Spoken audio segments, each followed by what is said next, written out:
No notes. We've been arguing about it these last few days. Let's talk about it on camera and dissect each other's rankings. Yeah, so we got Mason on the channel here. We're going to go through, basically talk about one player that we're too high on, one player that we're too low on. Mason, since you are the guest, we are going to start with you. Me and Danny looked at your rankings, and we noticed that you are too high, sir, on James Conner. So you need to explain yourself. You had him RB17, I believe. Yeah. Again, fluid range, I think, for me and Danny. It's like you can kind of put anybody up there, but why Conner?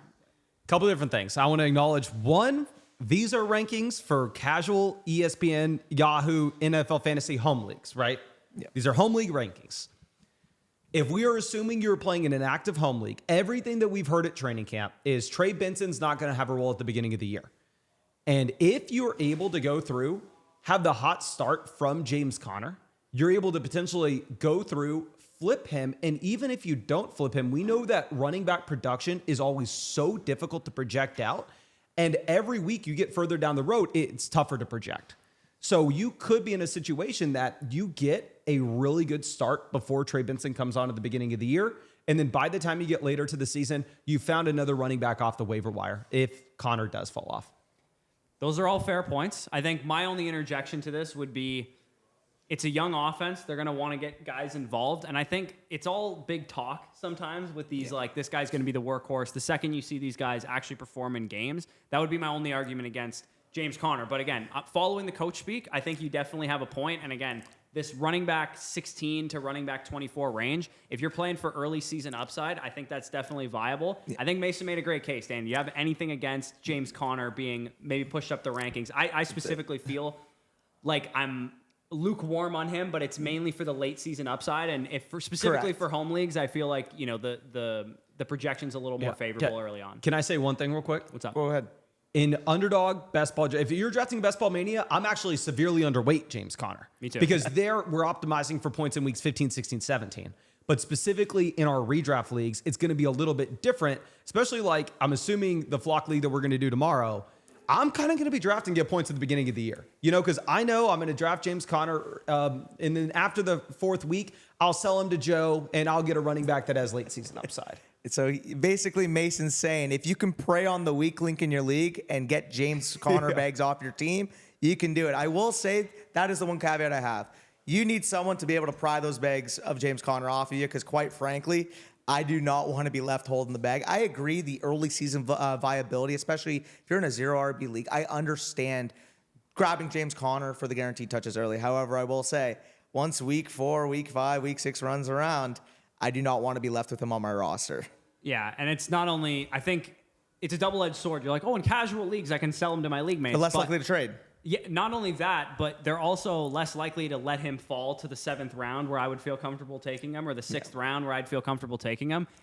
Well, for sure, if you're taking top 5 rounds, don't take him. Yeah, so RB17, again, just ADP-wise, where you have to take a top 17 running back in a casual home league, to me, is probably the first 5 rounds, just based on the way that most casual home league drafters draft. They don't want to have one running back on their roster through the first 5, 6 rounds. Like 85, 90% of your league is going to want at least 2, if not potentially more, running backs. So I feel like a guy like James Conner, because he's been productive in the past, because people feel comfortable with him, is going to get inherently pushed up the board. So amongst running backs, I don't think RB17 is an egregious ranking of him. I think it's more so the overall where you'd actually have to take him in a home league.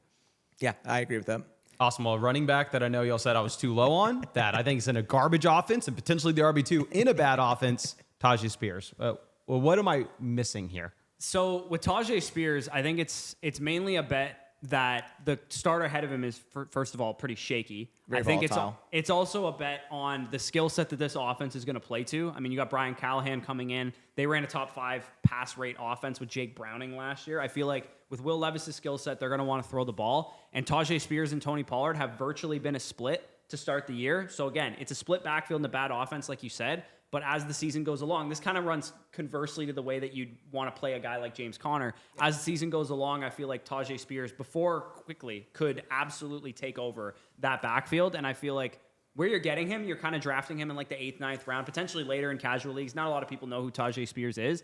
I think you're getting a good value on him, and I would rather take him over some of the kind of milquetoast options in like the mid-30s. Yeah, and adding to the point when it comes to Tony Pollard, because I feel like the majority of it is you believe the veteran running back got paid in free agency, should get the goal line work. The problem with that when it applies to Tony Pollard is he's never been an efficient goal line back inside the 10, inside the 20-yard line, actually graded as one of the most inefficient backs in terms of being able to score touchdowns. A guy that hasn't crossed over 6 touchdowns more than once in his entire career. One time in 2022 was able to accomplish it. Hasn't accomplished it in any single other year of his career. So with me, when I look at it, I understand he's unproven in this aspect. But if Tony Pollard is struggling in that role early on, I do think there is a case where Tyjae Spears could very well work inside the 5, inside the 10-yard line. Because quite frankly, we have evidence that Tony Pollard isn't very good at it, whereas Tyjae Spears very well could be. See, my thought process is I don't care who's the 60-40 back. I don't care if it's 40-60. Right now, sportsbooks are projecting it, I believe, to be the 5th worst offense in the NFL in terms of total points scored. And I think it is a split backfield. So I view it as I'm okay with having a committee running back in a top offense. But if I think that it's a committee, whether it's Spears, whether it's Pollard's the lead guy, I don't really care.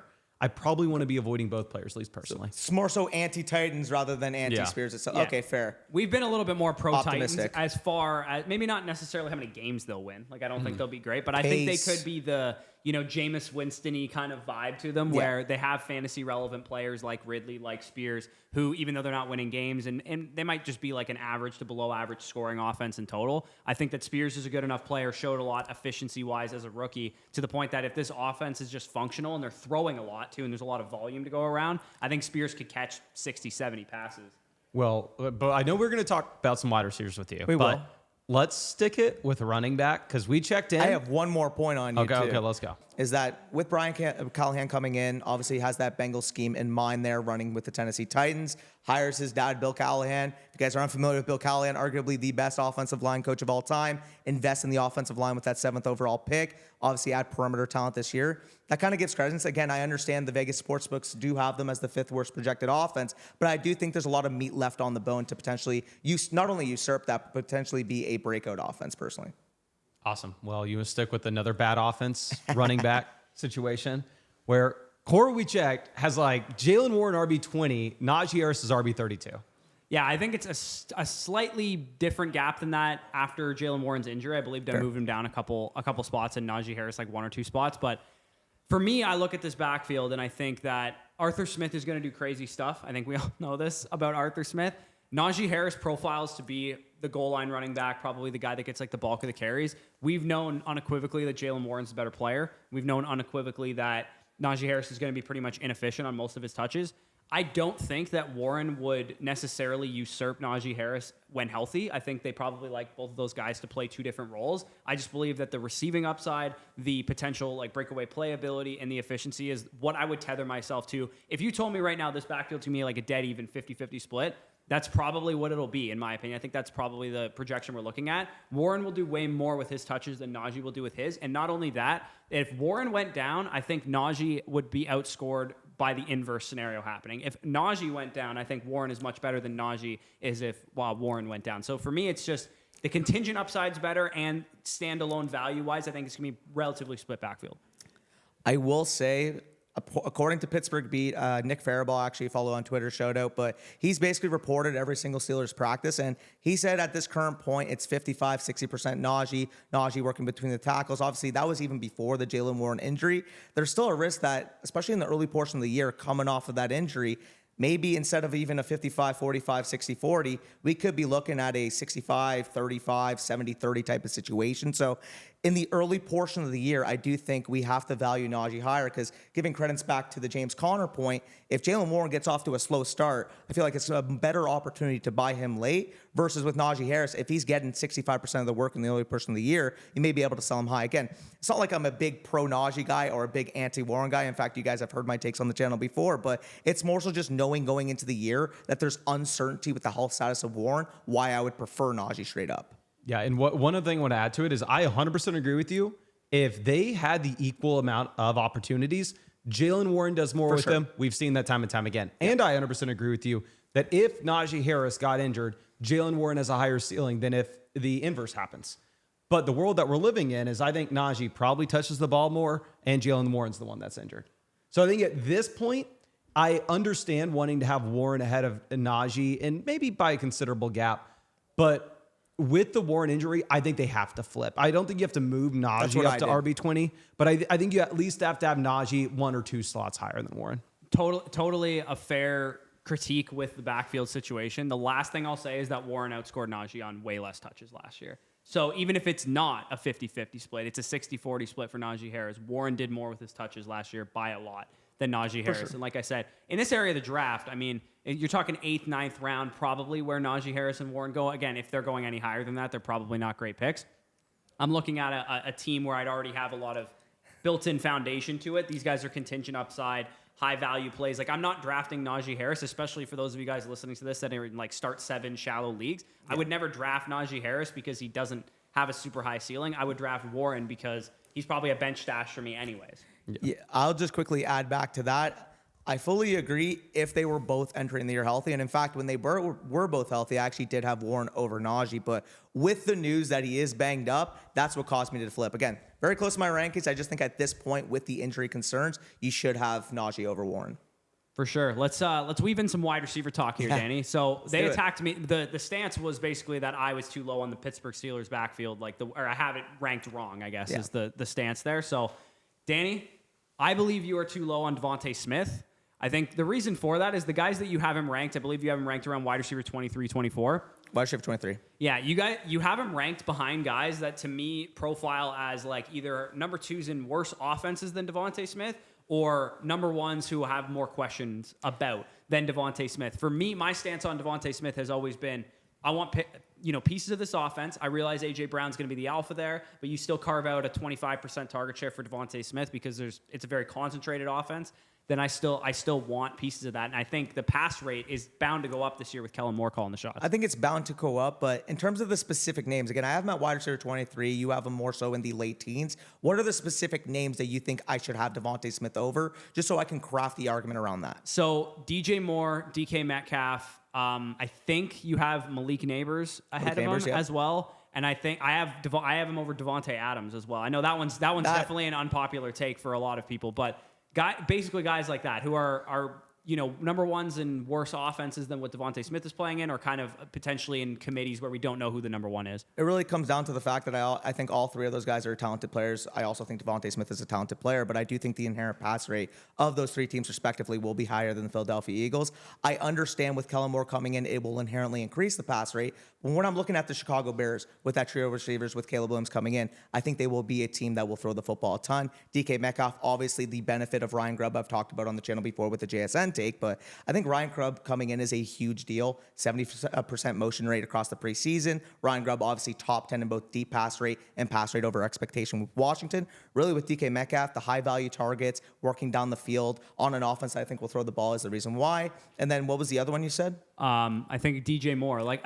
Moore. The last thing I would say is Devonta Smith had higher target shares than every one of these guys minus DJ Moore last year. This is what I was going to point up because you look at like DK Metcalf, DJ Moore, these guys that are technically wide receiver 1s on their depth chart, but the target share is going to be distributed to so many different players that even though Smith is the wide receiver 2 behind A.J. Brown, his target share can still be higher than DK Metcalf's because you're not having to go up against Lockett as well as JSN. So personally, for me, I just view Smith as honestly a kind of better player than a lot of those guys. And the same thing is I think his target share is going to be right in line with those other players in a better offense. Better offense, sure, but at the end of the day, they're going to have a lower pass rate, in my opinion, compared to the Seahawks. I don't think that's a guarantee at all. I think it could very well not be a guarantee. The Bears and Shane Waldron versus the Eagles with Kellen Moore, I think it's very possible they're both kind of league average, if not slightly above average pass rate. Could very well be. The difference is one has Saquon Barkley in the backfield, one has DeAndre Swift, Khalil Herbert in the backfield. Yeah, how does that affect Devonta Smith? In terms of pass rate.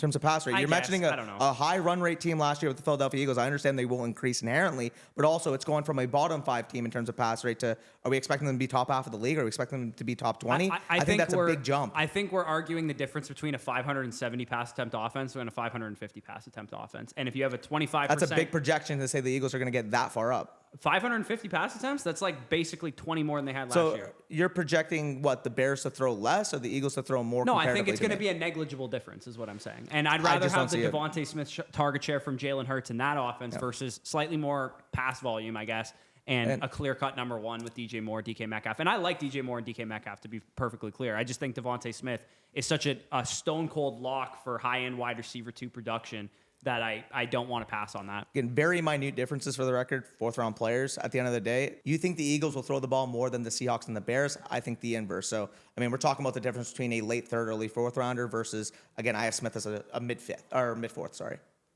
I feel like I'm watching my parents fight, and I'm a small kid, and I'm in the middle, going back and forth. We'll let's get to That's a Jonathon Brooks. staple. I'll let you pick the argument on Jonathon Brooks because Danny has him at running back 19. Oh, yeah. In his rankings, I have him I think in the mid 20s, if not the low end 20s, just because kind of invert to your Connor argument. I'm a little worried about the way he's going to start off the year.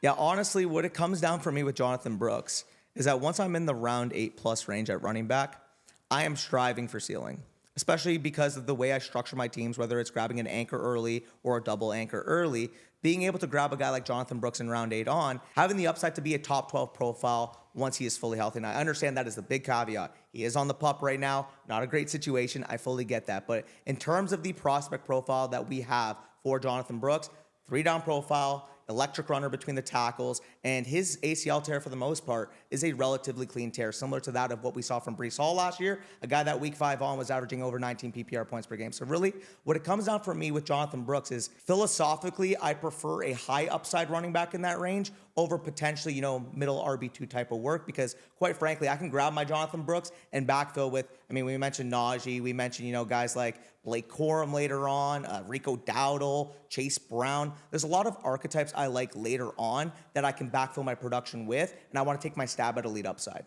Yeah, my thing with Brooks is I think for like a BBM, perfect, right?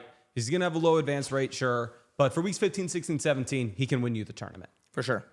Just in your regular redraft league, I don't necessarily think you need to be chasing that, especially if it's going to be a league where like your league mates are making trades through the course of the year, because you're sitting there with Brooks going, okay, his value is doing nothing from this point through the first 8 weeks. Now, the benefit is if you're able to throw him on your IR, then you do get an extra roster spot inherently where you can go through and make additional waiver wire moves. And for what it's worth, the Carolina situation, oddly enough, is one of the few situations in fantasy I'm actually confident with handcuffing, simply because Chuba Hubbard in the 15th round, if you're pessimistic about the PUP time, we saw Chuba Hubbard be able to produce as an RB2 last year once he was able to use Miles Sanders. So if you're really concerned with Jonathon Brooks, do you think instead of week 3 coming back, it's closer to week 5, week 6? Again, that's a last round opportunity cost. If Chuba Hubbard was a 12th round, 13th round pick, I wouldn't be advocating for that. But in the final round, if you're really worried about Brooks, I'd be able to do that. So we're going to waste 2 roster spots on the Carolina Panthers backfield? If it's RB2 plus production, plus Jonathon Brooks having an RB1 ceiling once he comes back, I'm fine with it. Yeah, I push back on the RB1 ceiling because I think people,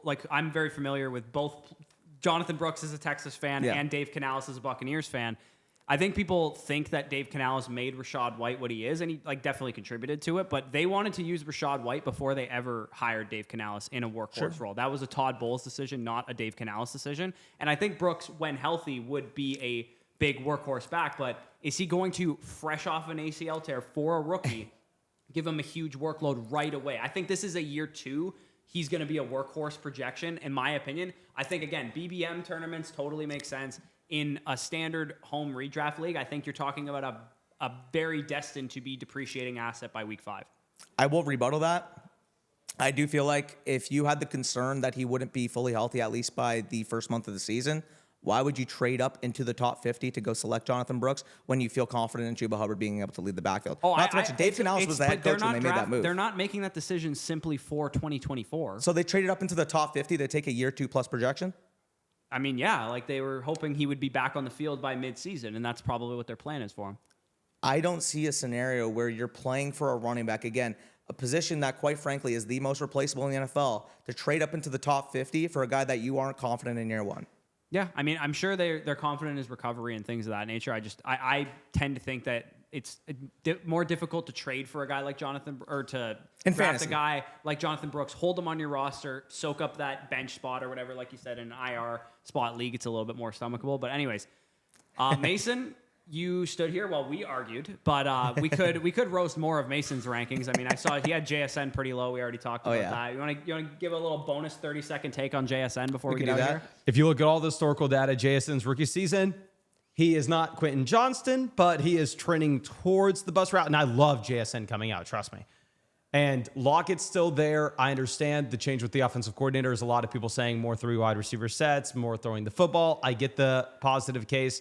I think I would rather just hit the reset button on one of those like round 1 guys this year that are in top offenses, such as Xavier Worthy, such as Brian Thomas Jr., such as Roma Dunse.